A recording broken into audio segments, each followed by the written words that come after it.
ഇനി മറ്റു വാർത്തകളിലേക്ക്. മുഖ്യമന്ത്രിക്കെതിരെ ഓർത്തഡോക്സ് സഭ.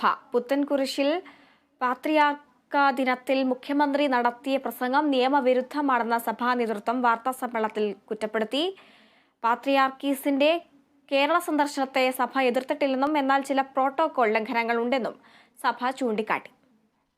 പുത്തൻകുരിശിൽ പാത്രിയാർക്ക ദിനാഘോഷത്തിൽ പങ്കെടുത്ത മുഖ്യമന്ത്രി യാക്കോബായ വിഭാഗത്തോട് ചേർന്ന് നിന്ന് സംസാരിച്ചെന്നും ഭരണാധികാരി എന്ന നിലയിൽ നിഷ്പക്ഷത പാലിക്കേണ്ടയാൾ നിയമപരമല്ലാത്ത വാഗ്ദാനങ്ങൾ നൽകിയത് സുഖകരമല്ലെന്നും മുഖ്യമന്ത്രിയുടെ നടപടി ജനാധിപത്യത്തിന് ചേർന്നതല്ലെന്നും കോട്ടയം ഭദ്രാസനാധിപൻ യുഹാനോൻ മാർ ദിയസ്കോറസ് മെത്രാപ്പൊലീത്ത പറഞ്ഞു.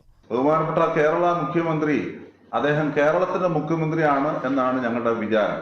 അങ്ങനെ ഒരാള് വിഘടിച്ചു നിൽക്കുന്ന ഒരു വിവാഹത്തിന്റെ മീറ്റിംഗിൽ പങ്കെടുത്ത് നിയമപരമല്ലാത്തതായ രീതിയിലുള്ളതായ കാര്യങ്ങൾ അവിടെ പ്രസ്താവിക്കുകയും വാഗ്ദാനങ്ങൾ നൽകുകയും ഒക്കെ ചെയ്യുന്നതായിട്ട് അറിയുവാനായിട്ട് ഇടയായി. അത് സുഖകരമായ ഒരു കാര്യമല്ല.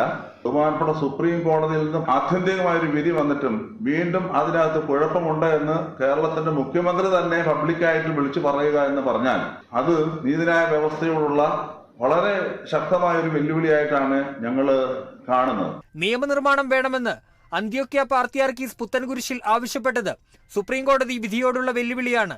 വിദേശ പൗരനായ ഒരാൾക്ക് ഇവിടെ വന്ന് നിയമനിർമ്മാണം നടത്തണമെന്ന് എങ്ങനെ ആവശ്യപ്പെടാനാവുമെന്നും സഭാ നേതൃത്വം ചോദിച്ചു. പരിശുദ്ധ പാത്രിയാർക്കീസ് ബാവ പരസ്യമായി അദ്ദേഹത്തോട് ആവശ്യപ്പെട്ടു എന്ന് പറയുന്നു. ഇവിടെ ഈ കോടതി വിധിയെ മറികടക്കാൻ നിയമം കൊണ്ടുവരണമെന്നുള്ളത്. ഒരു വിദേശ പൗരനാണ് അദ്ദേഹം വന്നിട്ട് ഇന്ത്യയിൽ വന്നിട്ട് പറയുകയാണ് ഇവിടുത്തെ പരമോന്നത കോടതിയുടെ വിധി മറികടക്കുവാൻ ഇവിടുത്തെ സ്റ്റേറ്റ് ഒരു നിയമനിർമ്മാണം നടത്തണമെന്നുള്ളത്. സമാധാന ശ്രമത്തിന് മുഖ്യമന്ത്രിയുമായി കാതോലിക്ക ബാവ നേരിട്ട് ചർച്ചകൾ നടത്തിയെന്നും പ്രശ്നപരിഹാരത്തിന് ശുപാർശകൾ എഴുതി നൽകിയെന്നും അതിനിടയിലാണ് പക്ഷാപാതപരമായ സമീപനം കാണുന്നതെന്നും സഭാ നേതൃത്വം വ്യക്തമാക്കി. വാർത്താ സമ്മേളനത്തിൽ ഓർത്തഡോക്സ് സഭ കോട്ടയം ഭദ്രാസനാധിപൻ യുഹാനോൻ മാർ ദിയസ്കോറസ്, സഭാ principal secretary father Abraham Konatt, സഭാ സെക്രട്ടറി ബിജു ഉമ്മൻ തുടങ്ങിയവർ പങ്കെടുത്തു. Kerala vision news, Kottayam.